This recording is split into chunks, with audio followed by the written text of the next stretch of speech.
trilogia memorialística. Es van publicar entre el 1996 i el 2000.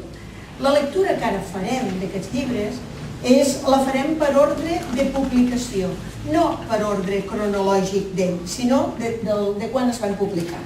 Així doncs, hi haurà El vagó de tercera, que és el primer bloc, que és del 1996, Garbinada i Ponent, que és del 98, i Desmudat i a les golfes, de l'editorial Proa. Tots de l'editorial Proa. Bé, aquests 3 volums són de la maduresa a la primera joventut i els inicis literaris per acabar als orígens i a reviure la mirada del Vallverdú nen als anys 30. Per tant, aquesta trilogia es considera a mig camí entre els dietaris, l'autobiografia, la crònica social i personal. En Josep Vallverdú ens parla d'una necessitat de descobrir-se, però ja me'l redescobrim. Excusem el francès perquè té una... Fina anglès de l'Escat. Redescobrir. Quan el meu padrí va morir, nosaltres érem al seu costat.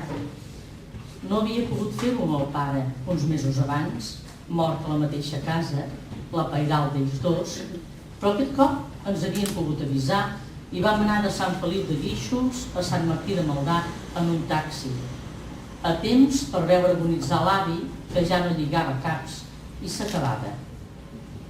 Era l'abril de 1956 i canviar tot d'una el paisatge tocat de garbí, espesseït de densos morats a la tarda, o pentinat glacialment els matins de tramuntana pel serè i la marinada que semblen bufetejar les planes occidentals, era tot un dalt a baix.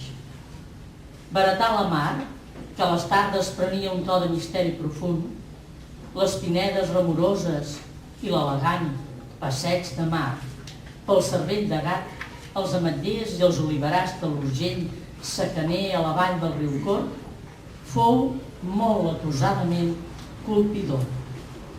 Però no tant que no es digués dintre meu amb una sensació de retrobament un xic exultant que cercava eclosió i manifestació enmig de l'anar i venir de veïnes i amics que petjaven en silenci i parlaven quasi per gestos casa endins. Ara no tornava per fer uns àpats i unes passejades oxigenadores en consciència temporal, sinó que venia a quedar-m'hi, i al poble de Sant Martí, allí on el paisatge de bon xagarrenc s'obre a la gran plana vers l'oest, entrava enèrgicament a formar part del territori més ample del Ponent, on jo i la meva família ens incorporàvem per viure.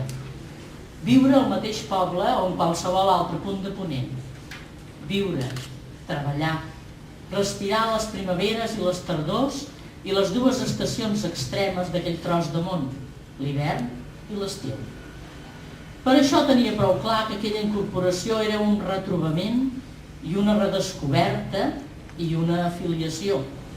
Jo, hereu d'una petita hisenda rural, tornava a ser un occidental, un lleidatà, i sentia dintre meu l'impuls de servir aquells predis i aquells horitzons com havia servit durant 7 anys un retall de l'Empordà.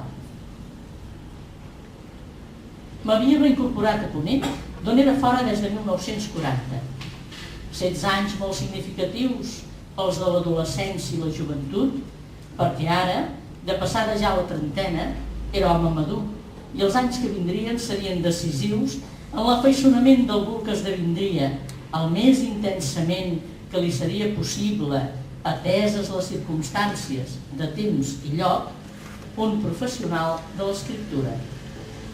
Encara algun pagès diria que jo era un escrivà, confonent a la manera camperola feina de creació i feina administrativa.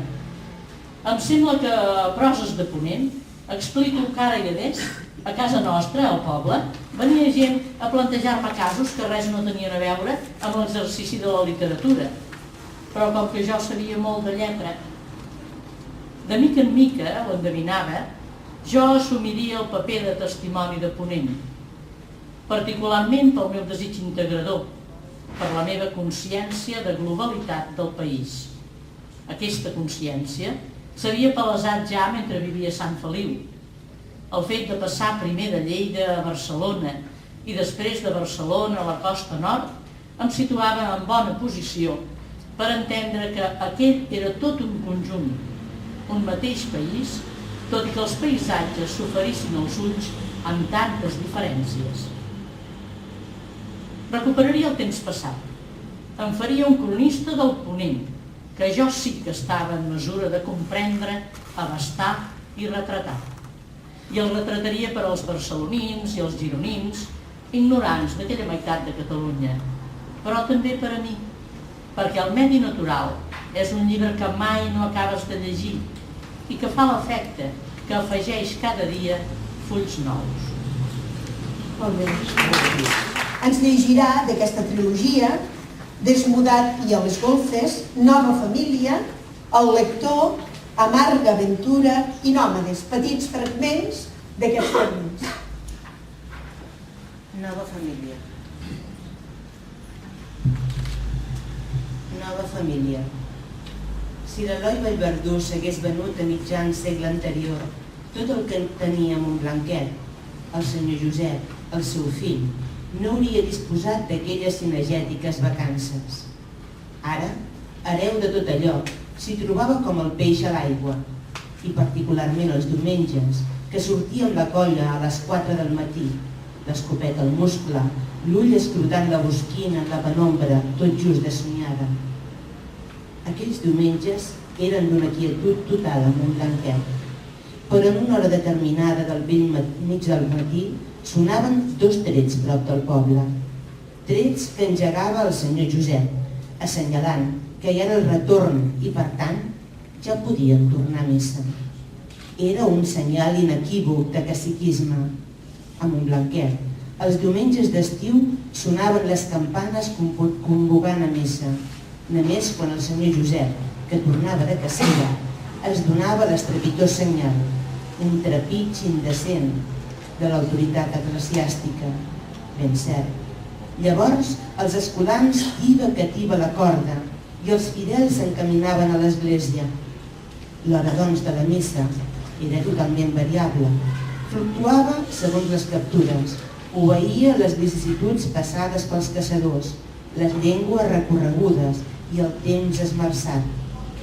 El senyor fixava l'hora, no el mossèn, la cinegètica governant la litúrgia. El mossèn, però, rebia un conill i una llebre, tribut graciós que corresponia a la doble funció de capellà i mestre d'escola, i potser de col·laborador vergonyant de l'autoritat caciquista.